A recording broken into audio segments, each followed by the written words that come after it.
All right, welcome everyone. We're excited you were able to join us for our forum this evening on engaging math instruction. Poker, and this is my second year at GSN as a senior director. I support schools across the state with implementing a variety of education grants from literacy, school improvement, before and after school programming.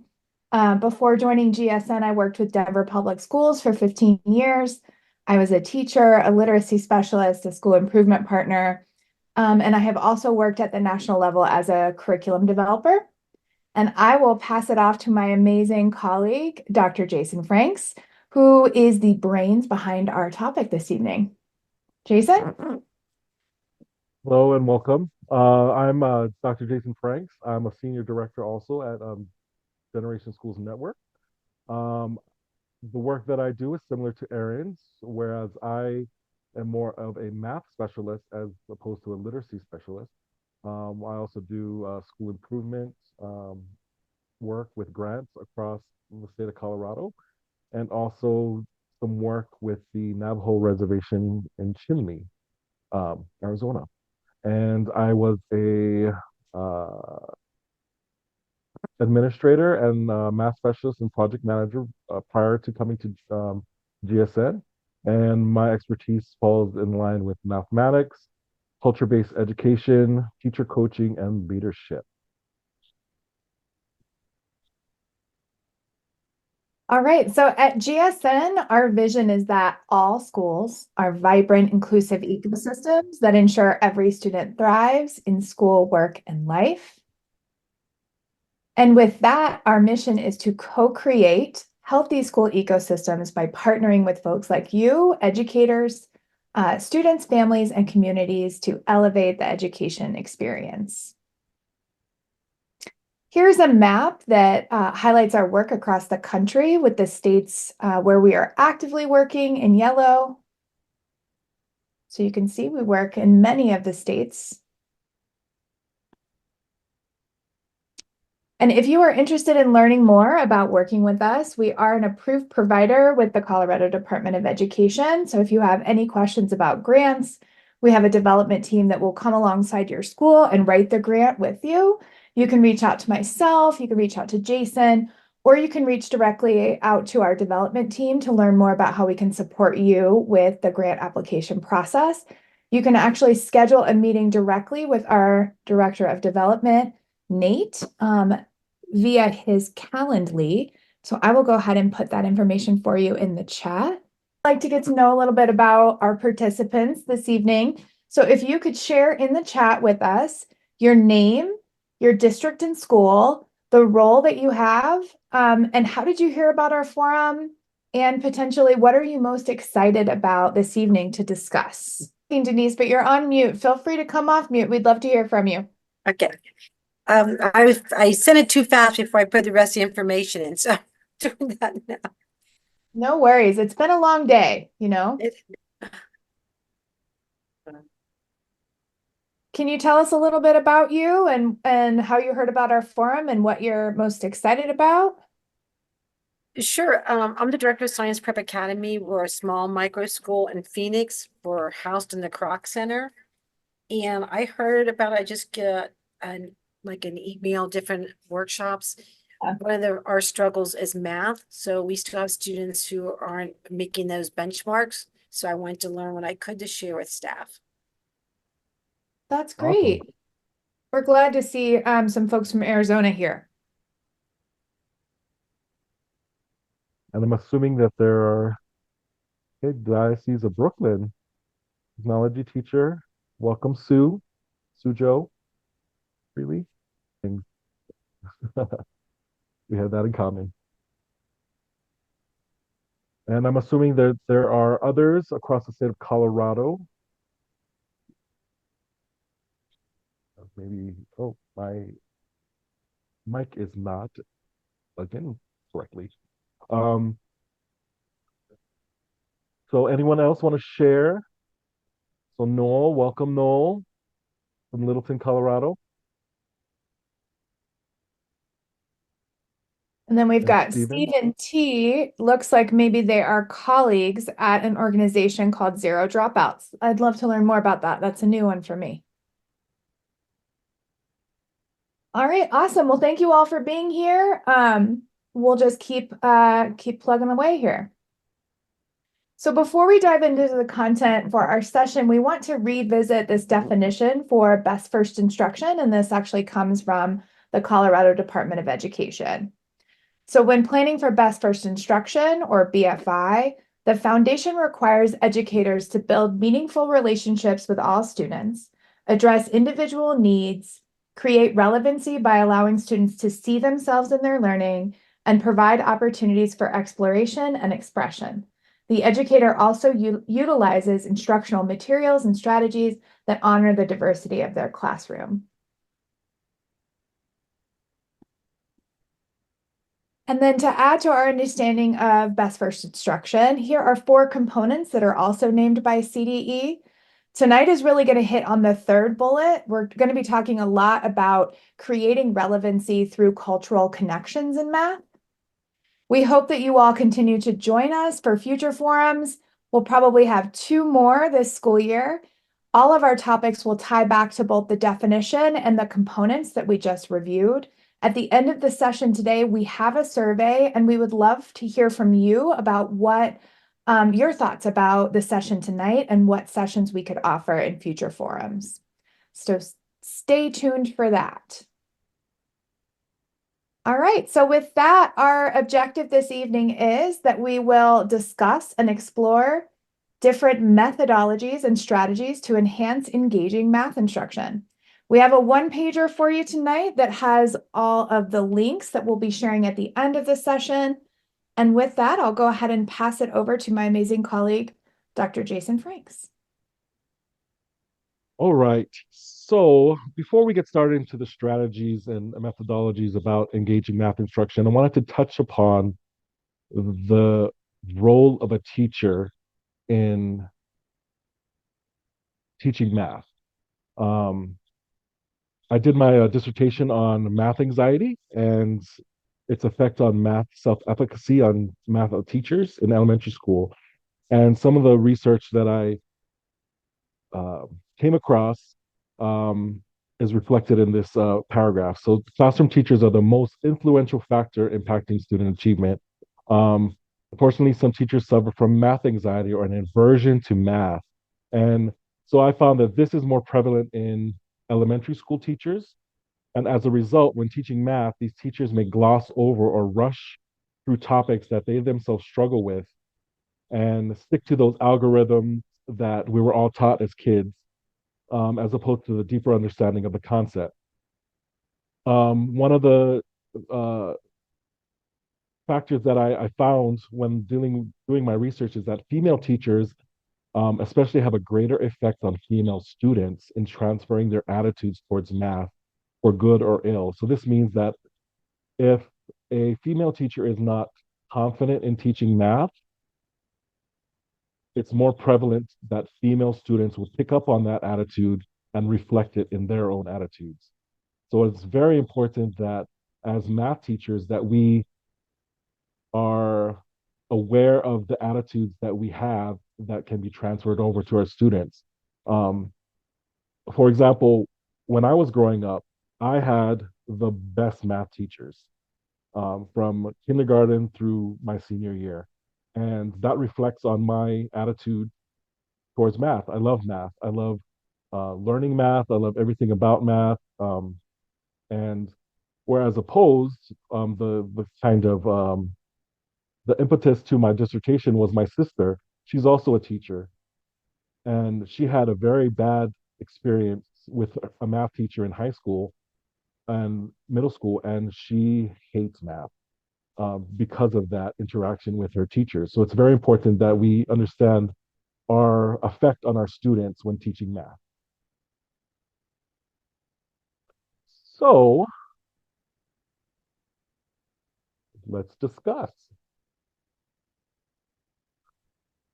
So just 2 different questions before we get started into the bulk of our content. Like, how might your attitude towards math impact your students' love of math?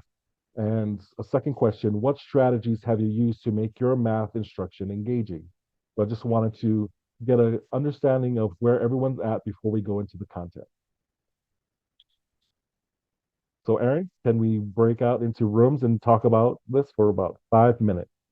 Awesome. I've got those breakout rooms open. I'm going to go ahead and send us out for 5 minutes. So we'll be back at 4:16. All right. Um, I had a great discussion with my group. Anybody want to share a few highlights from their discussions? I'll share.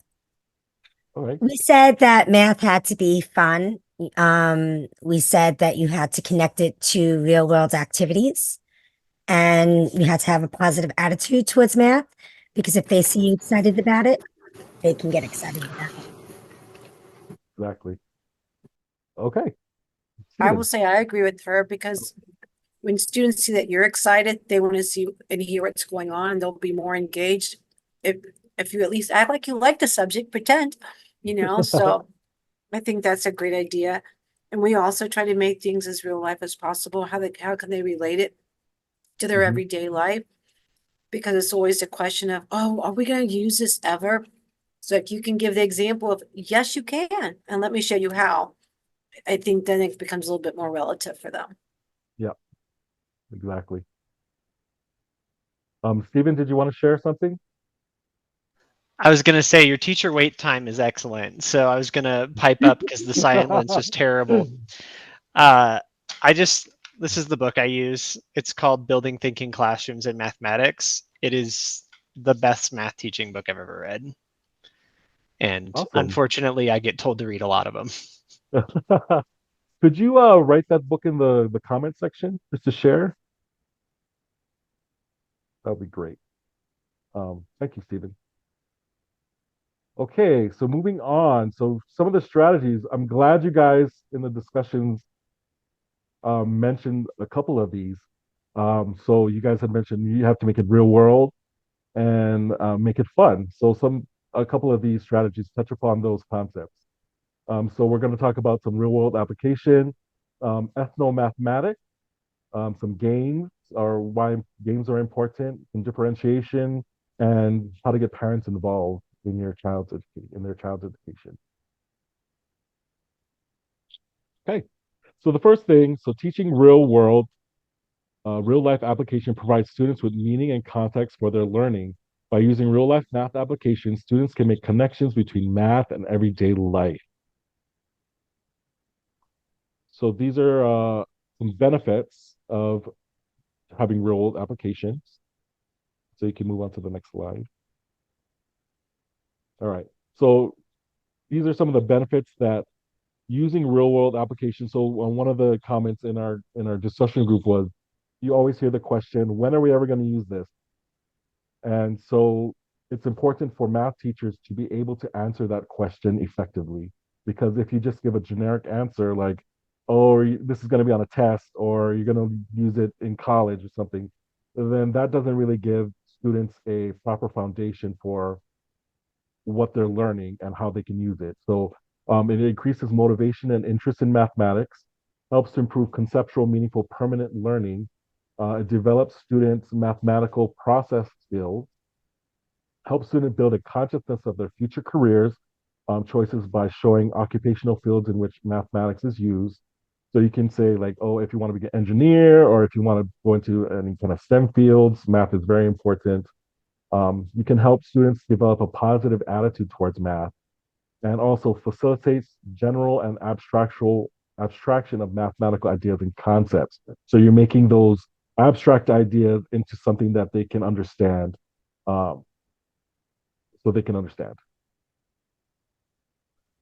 Okay, next. So for example, this is a math example where we're using a Texas high school math teacher is an avid football town in an avid football town. She wanted to use place ticking to introduce parametric equations to her class. So with some imagination, even popular entertainment such as television shows or pop music can be incorporated into math lessons. So using those real world things in math. And sports is a definite option for adding those real world life experiences with math. So this is how you can use this example for teaching the concepts. So we're looking at a concrete representational abstract, or if you're more familiar with concrete pictorial or abstract. So real world connections lead to itself three-step methods known as the concrete representational abstract, so, or CRA for short. Um, so during the concrete stage, students can participate in a hands-on activity introducing the lesson. So the football teacher, for example, had the students start the class by kicking field goals on a football field. So that was just kind of introducing the activity concept, and then moving to the representational stage. Um, the teacher would discuss the trajectory of the football through videos and illustrations. And then she finally introduced the algebraic notations and expressions. So that's the abstract stage. So you can see the progression from doing a real world activity that everybody should be familiar with, football, kicking a field goal, moving to what concepts in math it involves. So trajectory of the football, probably height and distance, and then going into the algebraic notations of what that may look like in terms of equations and expression. So you can see that progression between how to introduce the concept of parametric equations. Instead of just going into the parametric equations, you show that it actually has a real world application in terms of something so simple as a football game, the trajectory of a football, and what that looks like in a mathematical representation. So that kind of can clue in kids on what this is and how this can be used in the real world. So that's just one example of what can be done with real world applications. When I was a teacher, I was at an all boys high school, and I was teaching a statistics lesson, and I used the March Madness uh, use March Madness as a way to introduce statistics. And so I had the kids make their brackets of March Madness, the brackets of March Madness, and use statistics to fill in their bracket. And so they analyzed the win-loss ratios, the point spreads that they had with their, and all the different kinds of statistics that are in basketball to make their selections for their bracket. And then we did a whole activity on every week we kind of or every time we updated each bracket, and the kids loved it, and they understood the concept of those statistics, and I put it in a real world context so that the students would understand what these statistics are for and how they could be used in a way that the students were interested in. And because the school that I was at was heavily on the athletics side, this lesson went over great. The kids understood, and the retention rate of what we learned mathematically was, I think, increased because of that real world lesson. So that was just one or a couple of examples of how you could use a real world example, just simple as March Madness or kicking a football in terms of expressing mathematical concepts. All right, so the next big idea is ethnomathematics.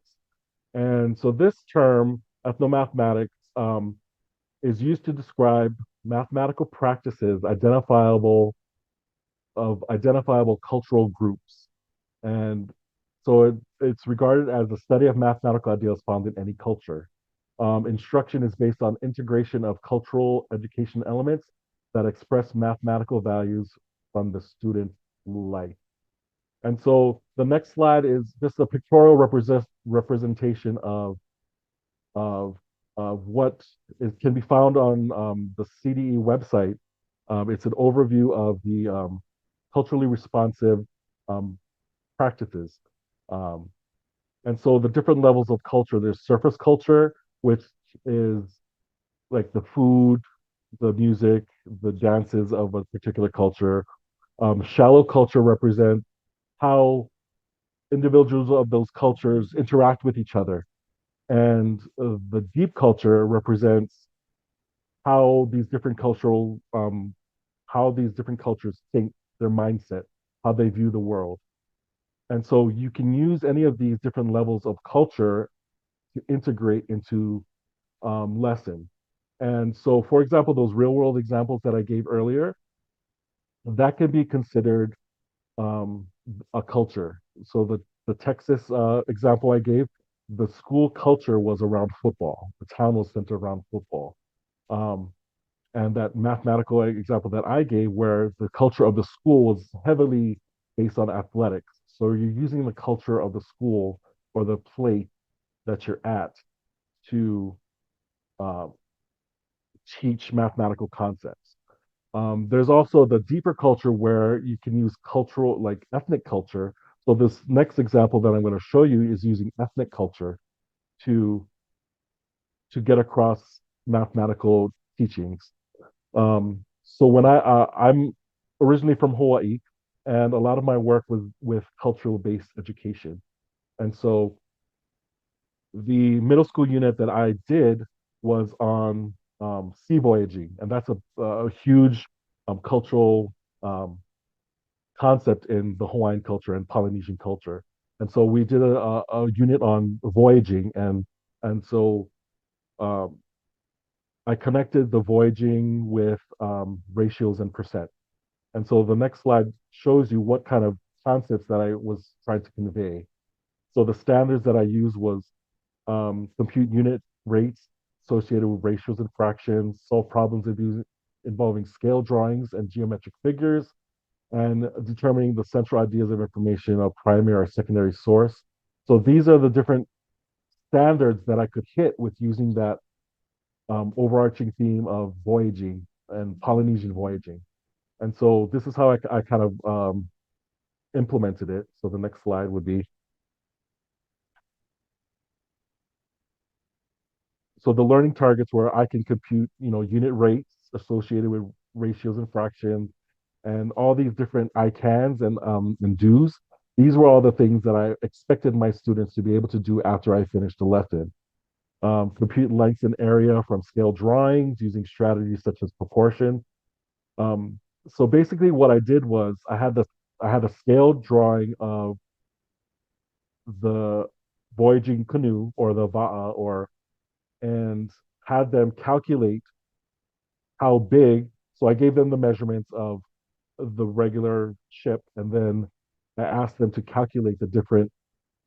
Uh, uh, if I were to scale it down, calculate the different ratios and different lengths if it was a scale drawing of the ship or the canoe. And so, if you go to slide 22, I believe, or 23. So I introduced the unit with an article on Polynesian voyaging, and then I called out different rates and ratios associated with a voyage at sea. I had them do a scale drawing of a map showing the course through Polynesia and our particular va'a or canoe. And I had them do a scale drawing of the canoe with specific dimensions and scale factors used. So using this bigger concept of Polynesian voyaging, I had them concentrate on scale drawings of the actual canoe and the voyage using a map and the distances used um, and the distance the voyage took. So all these concepts can be included in a lesson. It's not necessarily it included math, but also some cultural history, and um, so using a person's culture can make the learning relevant. I did another lesson on tattooing where you see all these tattoos with geometric designs and in Polynesia, those tattoos are very culturally significant. And I had students use when I taught geometry, I had them design their own tattoos using certain parameters of geometry where we did tessellations and translations and all those kind of concepts, but they were actually learning through making a tattoo, and I've noticed that in all these different cultures, the art, the music, the food, the types of clothing that people produce are very geometric in shape and have tons of mathematical concepts that you could introduce into your classroom using these cultural concepts, just like a blanket that someone had weaved, or um, a particular cultural costume that people have, that there's so much math involved in these different cultural concepts. So knowing your students and knowing what kind of culture they come from, you can actually incorporate that into your lessons to activate that sense of relevancy and connect them to the math content using that cultural connection. So that first learning was using real world applications. This one is using more of a cultural connection to understand the mathematical concepts. Um, so that's what ethnomathematics is usually used for, and it's taking the learning that they do in the classroom outside of the classroom in some kind of purposeful way. That learning just doesn't stop in the classroom. They can take it home. They can know about different things in their culture that have to do with mathematical concepts. All right. So the next uh, area where uh, math is can be engaging is using games. So games give students an opportunity to explore fundamental number concepts. Um, Engaging mathematical games can also encourage students to explore number combinations, place value patterns, other mathematical concepts.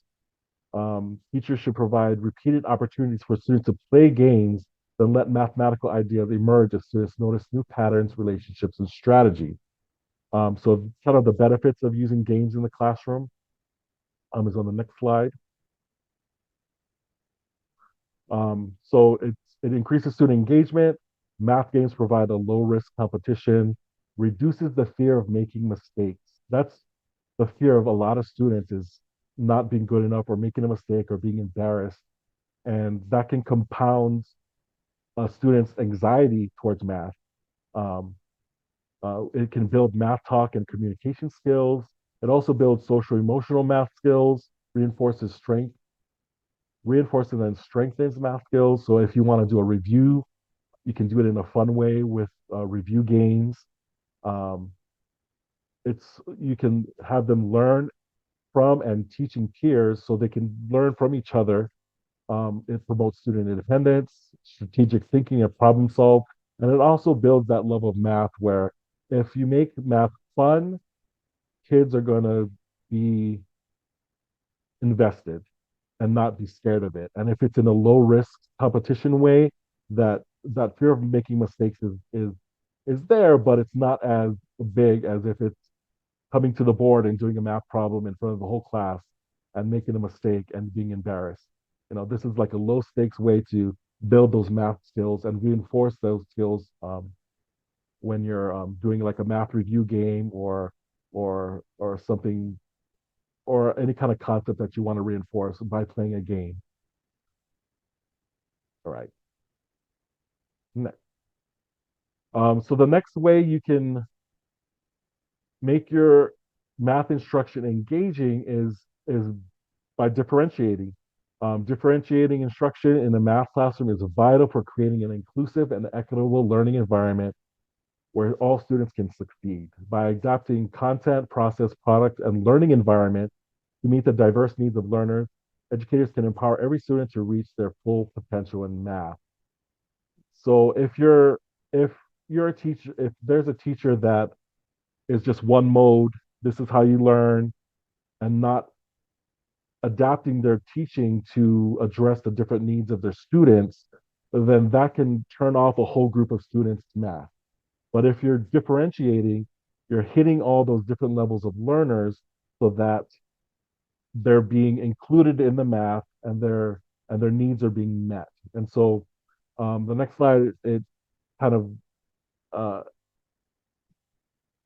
basically puts out the different benefits of differentiating. So it personalizes the learning experiences, it enhances student engagement and motivation. But that's the important part.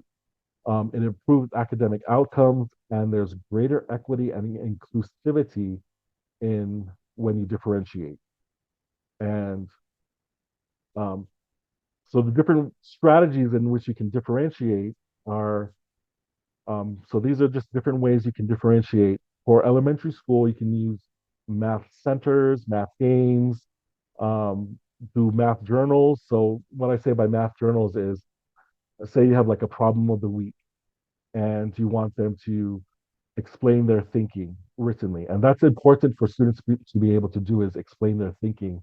So providing this math journal activity where you give them a problem, it's an open-ended problem, and they have to figure out how to solve it and explain their reasoning. That can be an important piece for having students be able to express what they're thinking. Um, there's a lot of digital platforms out there for math practice. There's iReady, there's Eureka Math, there's Khan Academy. There's all these different platforms that you can use to supplement your curriculums, um, so that it's not just paper and pen and you just talking to them. It's they actually have an opportunity to do um, some digital work, or and this generation is all about technology. There was a series on ESPN that I found when I was teaching math in middle school and high school. It was all about the sport or the math involved in sports, and it was a whole series on ESPN, and you could kind of Google it. I think it was math in sports, or math the numbers of sports, or something like that. But it was this whole series dedicated to um, what math is involved in different sports, like figure skating, or football, or track, even, or these. So there's a lot of resources online for introducing math in a and using technology in a way. You can use choice boards, activity or flashcards. Project-based learning is very important as well. If giving a student a project to do, um, for example, I was teaching geometry, and I wanted them to I gave them a list of geometric terms like parallel lines and perpendicular lines, all those different things, the different angles.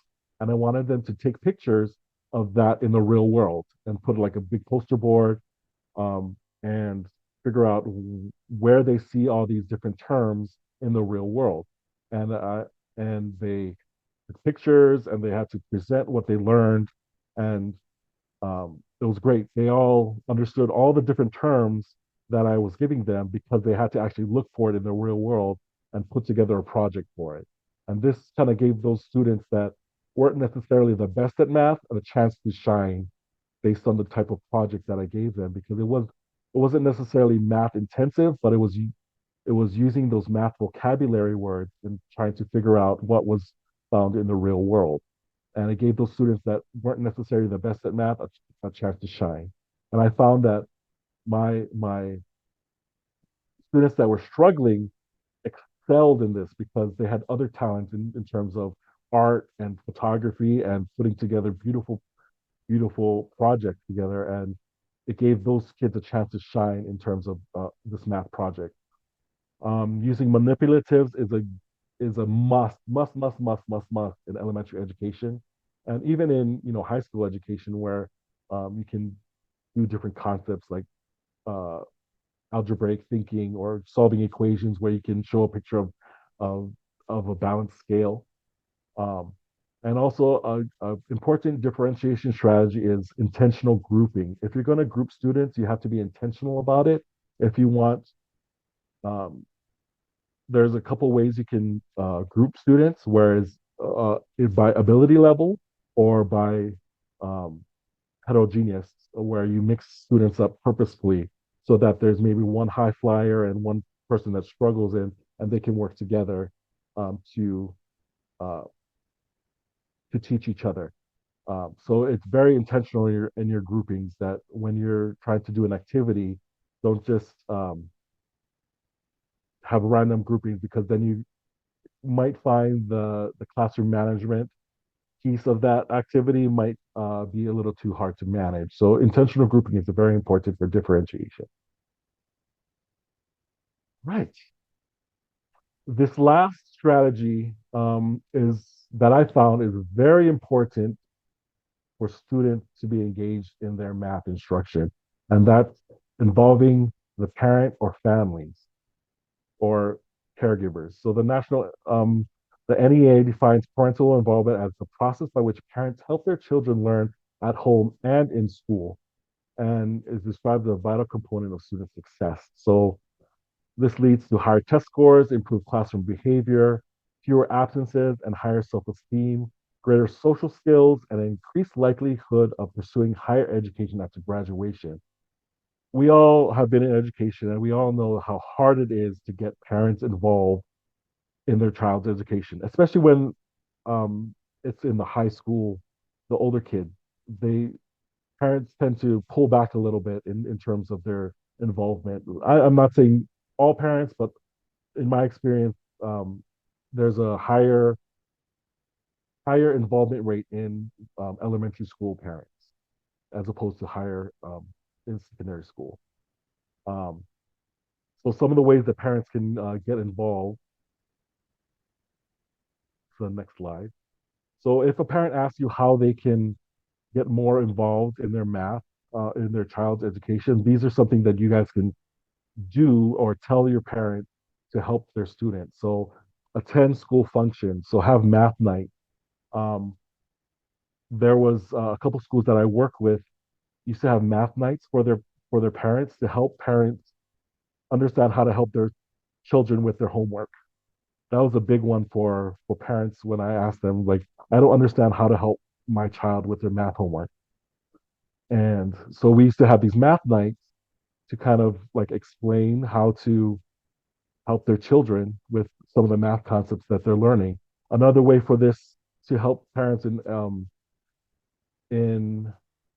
how a teacher can help a parent is maybe doing some short videos of how to do a particular problem. I know when I was growing up, the standard procedure was to just do the algorithm and that was it. Now in education, in math education, you see like three different ways to solve a problem, and it's no way.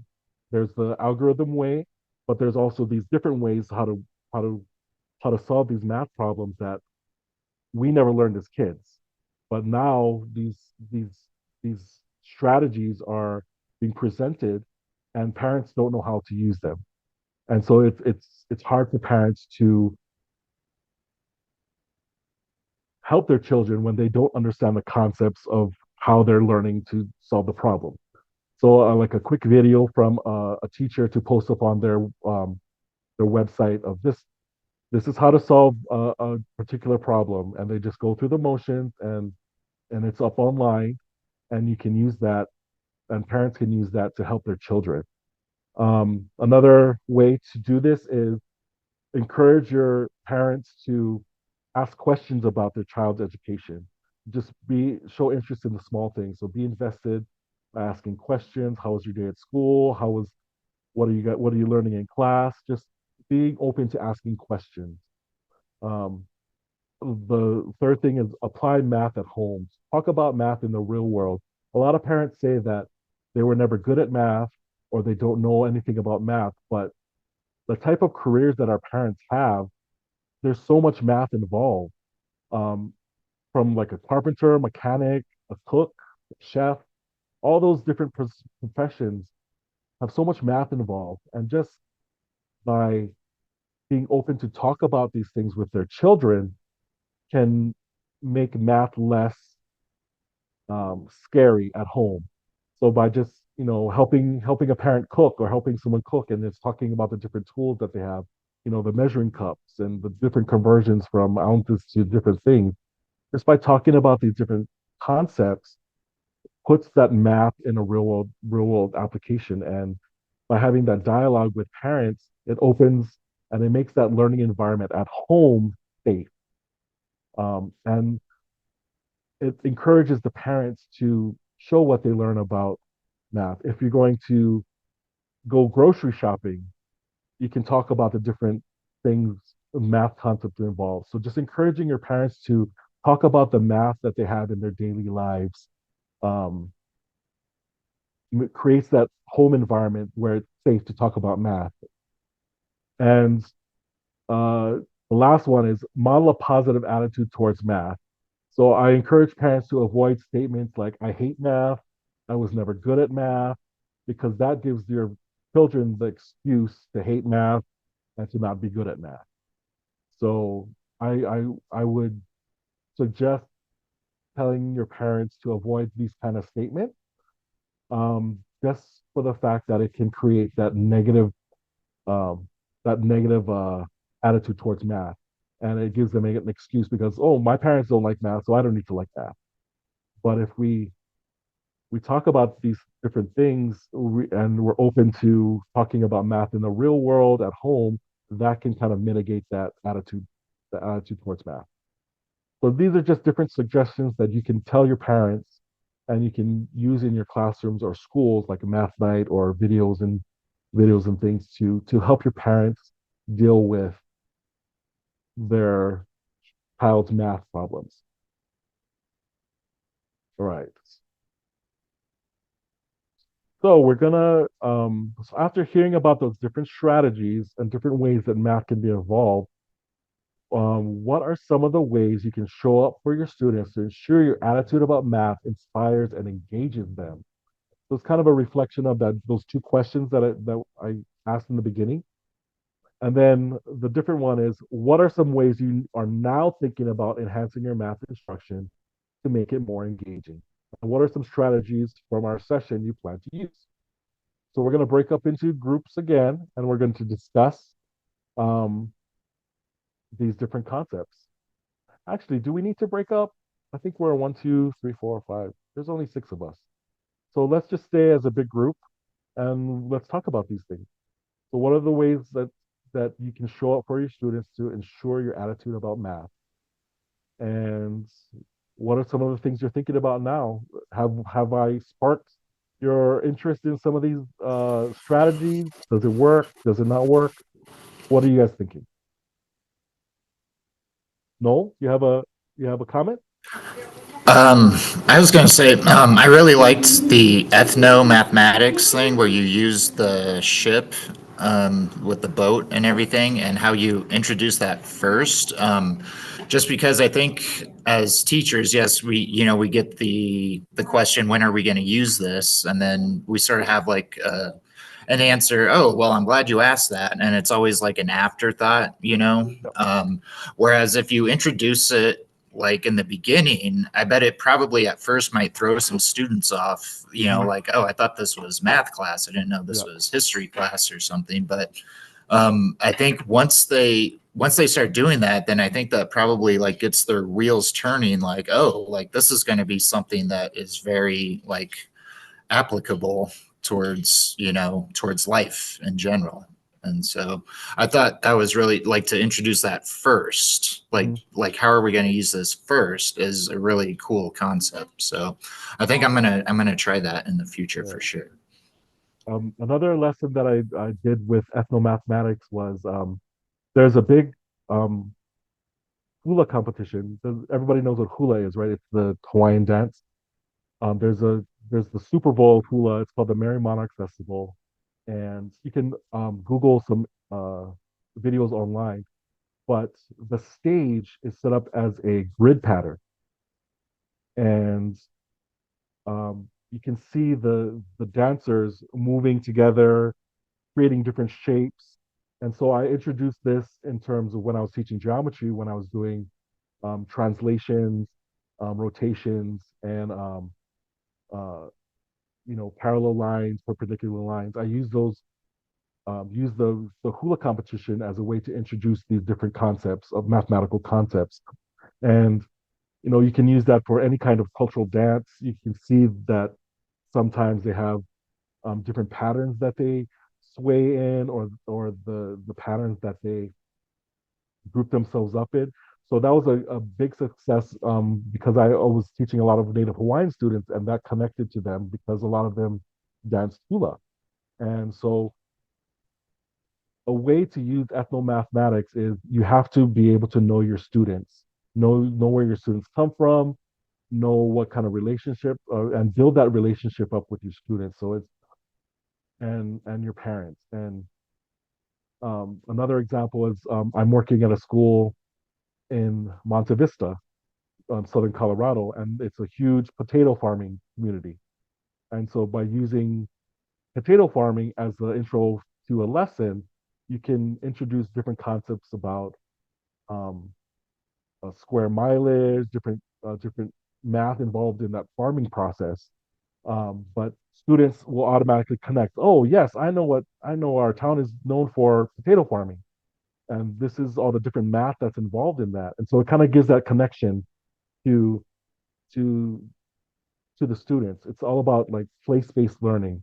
Um, so if you don't really have an ethnic culture, you can use the town culture. You can use um, their pop culture. You can use the school culture. The different levels of culture there. So it doesn't necessarily need to be an ethnic culture. It can be a population culture in general. So something that would hook the student, something that's relevant to the student. So yeah.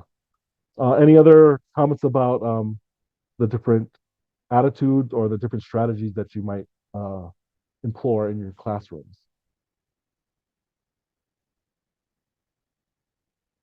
I'm going to use my wait time.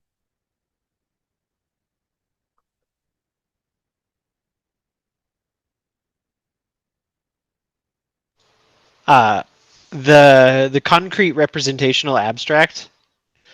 Uh, I've always done it backwards, like show the math first and then like do the simulations, then like go out and use it in the real world because I've taught statistics before.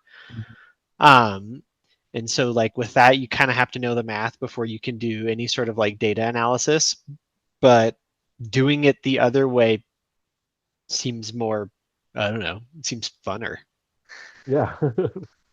You introduce the concept without actually getting into the math, just showing how it's used in the real world.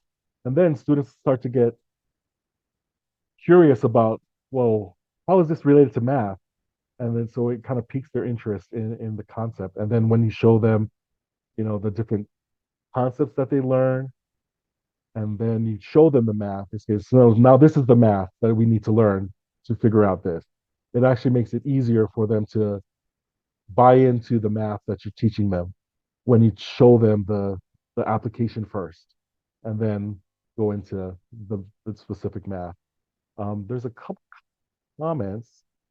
So Denise has used math nights for their parents, and she says it was a huge success.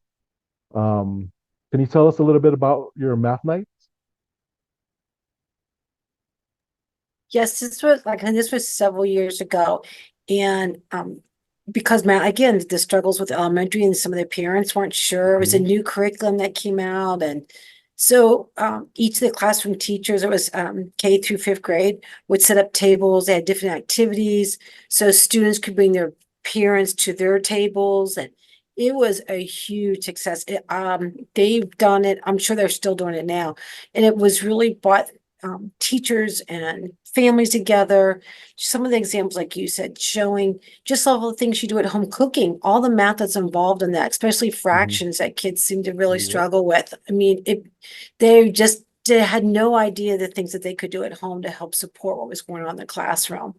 So like I said, I was there 3 years, we did it every year. And it was probably one of the biggest turnouts for events was that math night for parents. Awesome, awesome.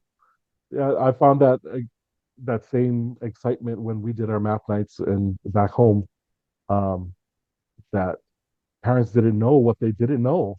Right, They were right. yeah, they were surprised in how much math that they did every day. And so when we encourage those parents to think about math in a certain way, it reflects on their children, and it makes it safer for students to ask their parents about math. Um, Well, one of the uh, things that they did too, like I always tell students, geometry is like, have you ever packed a car? Have you ever changed your room around? It's all about that measurement and how it's going to fit in. And they didn't think about geometry that way. But that's how I thought of it. I'm a visual person. So when we did something like that, the family night, the parents, they always want to move their room around. They have to see if it's going to fit. Is the bed going to fit in there? Is the dress going to? So it's all that measurement and things like that. So again, it just, they don't think about how much you do math until you start talking about it. So, like doing taxes, yeah, going to the exactly. store. Like every adult does math every day, Hmm. and it's surprising how people feel about it when I ask them how do they feel about math. But it's like, I don't do any math, but you balance a checkbook. Sometimes balancing a checkbook is out of date, but you have to know your finances, do your taxes, go grocery shopping, keep a budget, pay your bills. So all these things that adults do with math every day that they can talk about with their kids, they can talk about with their students. Um, but yeah, so that's my spiel about math. We're coming up to the end of our time, so I'm just going to pass it to Erin so she Oh, can no close us worries. out. We can keep the room open and keep folks chatting. I just wanted to make sure that I shared both the one pager that has all of the resources that we shared with you all tonight, the slides, and all of the resources that the slides were built from. And then just to circle back to the feedback survey, we would love to get not only your feedback on the session this evening, but feedback on what would be helpful moving forward.